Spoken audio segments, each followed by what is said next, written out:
Rev up your engines!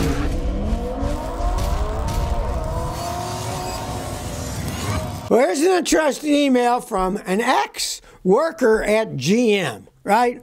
Now, this is interesting. I worked the last 10 years for GM and over 30 with my EDS HP GM as IT support. I took the GM buyout. I was a software tester, mostly for OnStar. Now that I see all the GM layoffs, I'm glad I took the buyout. GM was trying to be a high-tech software company, but it hasn't panned out. I recently heard the news they're pulling out of Apple CarPlay and the Google Apps in favor of forcing OnStar on everyone. To this end, they shut down the Arizona Innovation Center. Let go of 900 people. I understand as a former coworker that my old job doesn't even exist. This job is being pushed on to new business analysts who don't like the extra work and are starting to quit. I don't know how this will pan out, the amount of people they're getting rid of. There won't be anyone left but managers who don't know anything. Well, that's some good stuff from a GM insider. I just personally laughed a year to 2 years ago. Mary Barr, the head of GM, said, we're going to make billions of dollars in the software business, right? Now, what on earth makes her think that GM, which is a very backwards company to begin with and has all kinds of problems, is going to all of a sudden become a software innovator? Well, they're firing the people now, and that went right down the toilet, right? And one of her stupid ideas was, well, we'll charge subscriptions for your car. You'll buy a car, and then in order to access the stuff in it, you got to pay a yearly subscription. All they got is money in their eyes. Money, money, money. We're going to make money. We're going to make money. Guess what Americans think about that? Americans think, if you sell us a car for 40, 50 grand and we can't access everything on it, we got to pay extra, we won't buy your car. Even Mercedes-Benz found that out. They tried that stuff, and their customers are like, hey, I bought this car, you give me that, and even they stopped doing most of it because they found out somebody buys a car, they don't want to have to pay extra to access what they have bought. They purchased it, it's theirs, and they should be able to get the full extent of everything it can do and not have to pay extra, right? Well, old Mary's finding this out real fast, and now they're scrambling out of the software business, so their billions that they were going to make in the future have vaporized before they even started to exist. And this guy that used to work with them in software said, man, I'm glad I took that buyout because now they're firing everybody. And the only thing you're going to have left is a bunch of managers who don't know what they're doing.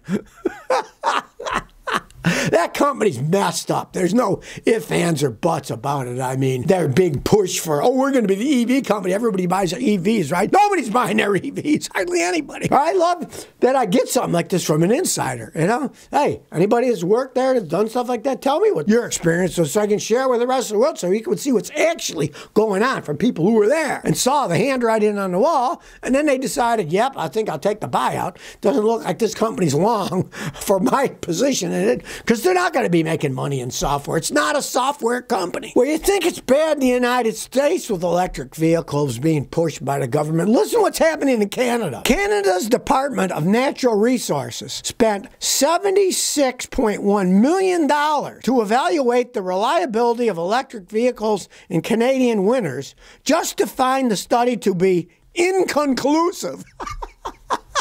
One of my Canadian viewers sent me that one. I can't resist that, right? They spent $76.1 million to say, are electric vehicles something we can do in the cold of Canada in the winter? They spent all that money, and the result was it's inconclusive. If you ask me, probably anybody who's intelligent that was on that probably said, doesn't really work in the cold weather of Canada. Well, we can't say that because that's not politically correct. We're pushing electric cars. So let's not say, oh, it's a horrible idea, it doesn't work. Let's say it's inconclusive.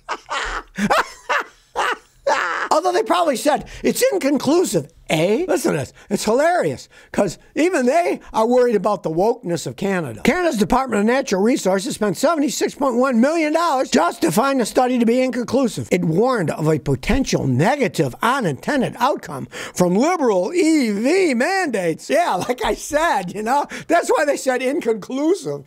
If they would have told the truth, they would have said, this is really a stupid idea. These batteries freeze. They don't work good. The charging systems don't work. The vehicles can't go far in the cold weather. But, oh no, no, they can't go against the woke mandate of electric vehicles in Canada. Trudeau and his clowns are saying, well, you know, by 2025 or 2020, 2030, we got to have everything electric. But it isn't going to pan out, right? Even there, instead of saying, nope, we spent $76.1 million. No, it's not something we can do in cold Canadian winters. They instead say it's inconclusive because they're afraid of frightening the Liberals. Even that's going to scare them. Just goes to show that they don't want to face reality. They want to create this fantasy future where everybody's driving electric cars. Whether they work or not, they're going to push it. And of course, if you live in a really cold country, electric battery cars are not something that you would want to have anything to do with. Some of them lose 60% of their range when it gets cold outside, right? I read about a guy in Alberta. It was really cold. Mind you, it was cold. It was minus 40.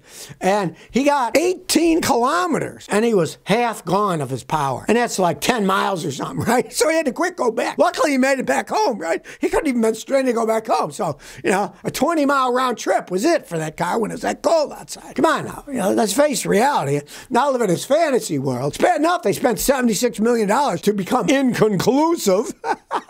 D-Barrack21 says, my check engine light blinks and then goes solid, then it disappears. I have a 2014 Acura TL. The engine light will blink. I step on the gas pedal. It vibrates, loses some power. I pull over, turn it off, turn it on, and the blinking light goes away. If I do this 4 times, then the check engine light stays solid. And I get horrible gas mileage. What do you think could be the issue? All right, well, hopefully it has codes, and the codes will show what area the problem is. Now, when your check engine light flashes on and off, right? That means you have a serious problem that can ruin the catalytic converter, and by law, the software has to flash the light. That's why you're getting horrible gas mileage and it runs bad, right? Let's say you don't have any codes and it's doing that. Then I can guarantee you got a failure as a computer system. Your power tank control module going out because something going that bad with it flashing, if there are no stored codes, that would mean the computer's bad because it's not even giving you the codes of why it's wrong. Kind of like, you know, somebody doesn't know what's wrong with them. They're sick. They're not going to be able to tell you what's wrong. They don't know anything about it. They just don't feel right, but they don't know why, right? Well, the computer will often do that when they go bad. They'll run bad, the car will go crappy, the lights will flash on, but they don't keep any codes because the computer's bad and it doesn't know that it's bad because it's broken. If you don't have any codes, I definitely say it's going to be either in your wiring or the computer itself. More often the computer's bad. But if you have codes, you got to start by analyzing the codes because there are hundreds of them and they're all related to each other. And there's so many things can make your head spin. Now, if you're in the Clarksville, Tennessee area recently, I'm here until the end of March. Bring it over. I'll check it out. Put it in my machine, analyze it, show you what's going on. If you're not, you're going to find a good mechanic to check it out. And if he says, look, there's no codes, and if there are no codes, then dollars to donut says your main computer's gone bad. Cindy Bo says, I got a 2016 Fiat 500 with 41,000 miles. I know. I know it's on an incline and a clunk when it shifts from first to second. It's an automatic. I took it out and they said, oh, it's fine. Maybe it's low on fluid, but it says it doesn't need fluid or a filter change in the manual. How is this possible? I had a Camaro that did that. I just added fluid. Now, what do you think? Find a guy like me who at least knows how to check the fluid on those things. It's a relatively complex thing because I don't have a dipstick. Find a mechanic. And he might say, yeah, you just need fluid. You don't want to just guess and add fluid because that can destroy it, right? See if a mechanic can say whether it's low on fluid. If it is, I can fix it. If it isn't low on fluid, those are rolling piles of garbage.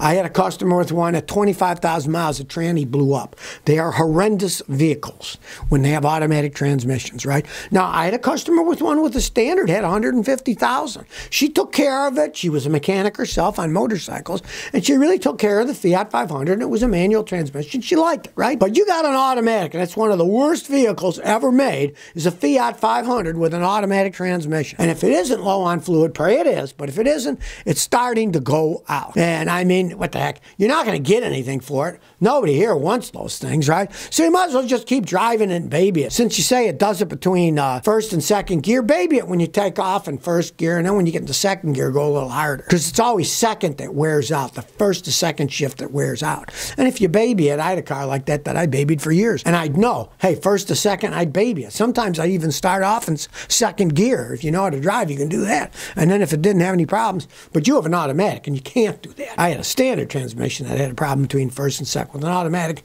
it's all internal. Pray it's low on fluid, and if not, it's going out, but what the heck, baby it and see what happens. Everybody talks green, green, green, green. Guess what?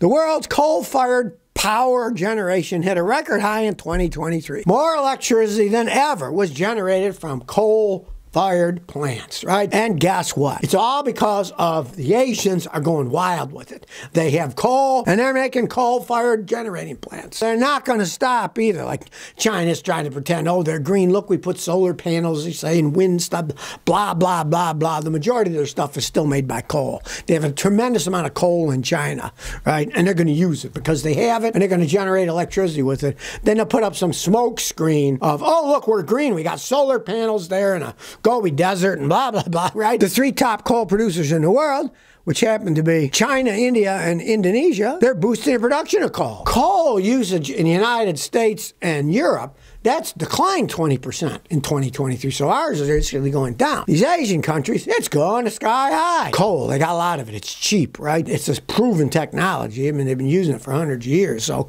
it's totally proven technology. It does work. And they want something that works now. They don't want something that, oh, well, we're working on this fusion reactor. And we think by 2035, we might have it up and running and actually making some electricity. No, they need it now, so they're using coal.